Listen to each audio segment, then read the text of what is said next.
Всем привет, друзья! В работе у нас сегодня BMW G20 22 года выпуска. Человек обратился к нам с проблемой скрипа в районе люка. Это я вам сейчас продемонстрирую.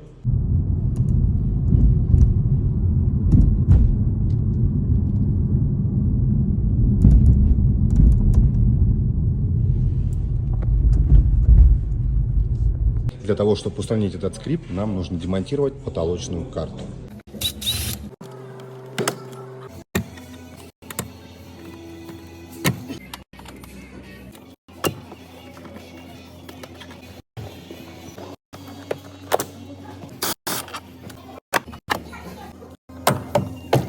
Друзья, проблема заключается вот в этих пластиковых клипсах. Они защелкиваются в ответную часть, которая также пластиковая.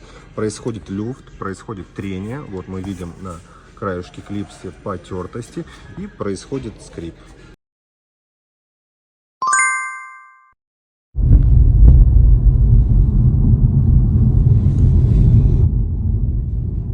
Идеально.